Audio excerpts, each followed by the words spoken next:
What's up guys, Anthony here with Empire Music and EmpireMusic.com and showing off a brand new one out of the Fender lineup. This is a limited run for this year only. This is the 75th anniversary commemorative P-Bass. I'm happy that I was able to get those words out in one take. And Brent behind that camera is very proud of me too, I can tell. So it's a big year for Fender. It's 75th anniversary of the actual company forming, not any particular instrument, but you know, the legacy of Leo Fender has been going now for 75 years and changed modern music as we know it with the advent of all the amazing instruments, from the precision bass, which changed electric bass, changed modern bass in general, Stratocaster, Telecaster, so on and so forth. So really cool kind of limited run that's come out this year. This thing's loaded. It's beautiful. It's got a beautiful bourbon burst finish on it. It's a two-piece ash body on this guy and a gloss urethane finish. High mass bridge here. As you see, got the nice gold hardware. Gold hardware, that's a divisive topic, I think, to some people. With this finish, though, with the bourbon burst, I think it looks fantastic. Under the hood here, you have a great pickup. This is the Custom Shop 62P pickup. So it's not the hand-wound version that we see in the Custom Shop. There's definitely a difference there. This is a machine-wound one, so they're very, very consistent. Really nice pickups. They give you enough of that 60s kind of like the punchiness that the 60s give you, but with like a little bit more higher output. It's like a modern take on that. I think this is a great pickup to find in a bass like this. 63C neck, so that's the profile on it, kind of the standard for the P-Bass profile. Nothing too heavy, nothing too thin. Kind of sits right in the middle. If you're familiar with the American Pro instruments, this borrows a lot from that, obviously, but with a different pickup in there. It's got some cool features to it too. Has the 75th anniversary neck plate on it, on the contoured neck heel.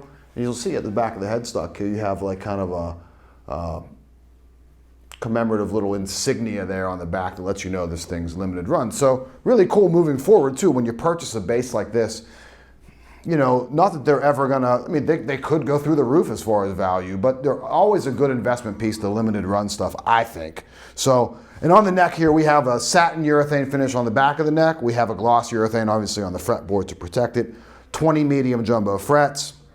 Like I mentioned, the gold hardware, you see at the top and the bottom. It's got a bone nut, 1.625 at the nut as far as the width, so the modern P-Bass width.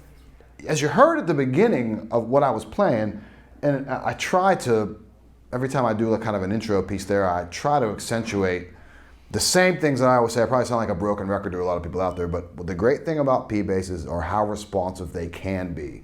Pickups like this obviously lend themselves to that. As you could hear the notes that I was playing, there were certain things that when you didn't attack, they didn't necessarily unfurl the same way, that when you really dig into a note, it kind of pronounces differently. It's the thing that I love about P-Bass, is I think they're the greatest instrument that's really, from a bass playing perspective, ever been made, that as far as it really sounds like your touch, the way that you attack a string, the method by which you use it, how you mute, which hand do you mute with. Here, I'm more of a left-hand muter than a right-hand muter. It's very responsive to that type of thing. So I love the personality that P-Basses allow you to play with. You, the player, really shine through with a P-Bass, I feel. So sonically, we'll kind of go back to what we were doing at the top, but we're gonna roll tone all the way up. For that intro piece, I had it, my sweet spot, 75, 80% rolled off. I don't like all that attack on the top end, but we'll turn it all the way up for this guy here. Kind of play similarly. I'll move my hand around, show you with finger style, show you with a pick, and some of the different tones we can pull out of a beast like this.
Like a ton of different tones. Didn't move anything setting wise, just moving my hand around and just approaching it differently, attacking differently.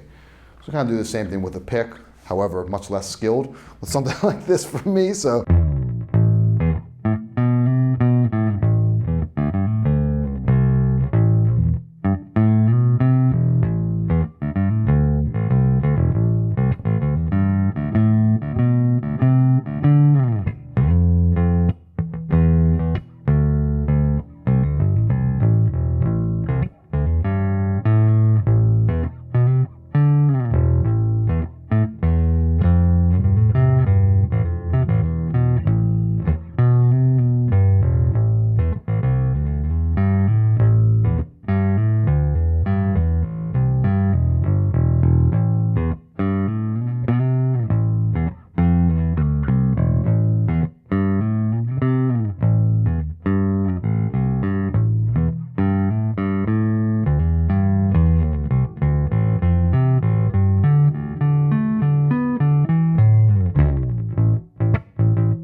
This is a great sounding bass, man. This thing sounds really, really good.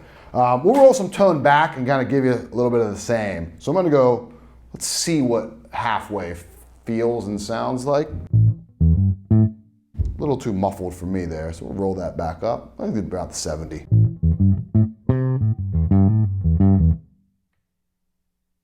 Yeah, about 70.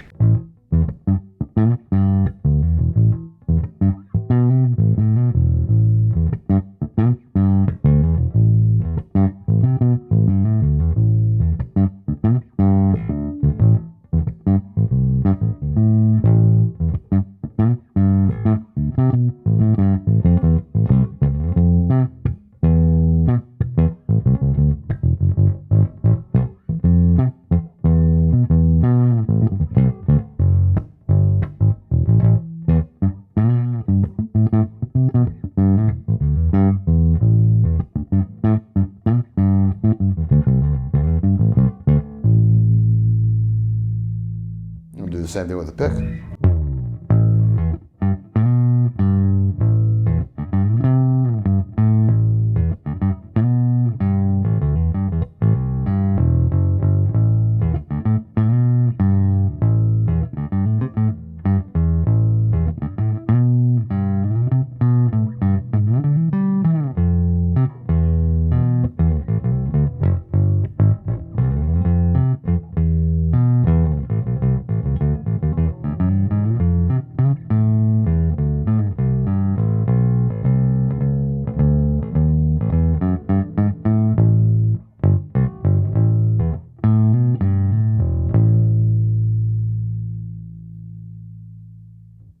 It's a great bass. Can't say enough good things about something like this. It feels super solid. It looks beautiful. It's a limited edition. That's always cool. I love adding limited edition run stuff into my collection. Whether I hold on to them forever or not, they're always kind of cool to have. Nice talking points with fellow bass or guitar geeks that you might run into on the gigs. Awesome bass, man. So give me a call at the shop, 412-343-5299, empiremusic.com. Pro setup on everything. 0% interest financing. You can email me also. It's anthony@empiremusic.com. Makes sense, right? Get them while you can. They're only going to be around for a limited time. I think we have a few of these in stock right now. I doubt they're going to last very long. They sound and play really, really nice. So thanks for watching, guys.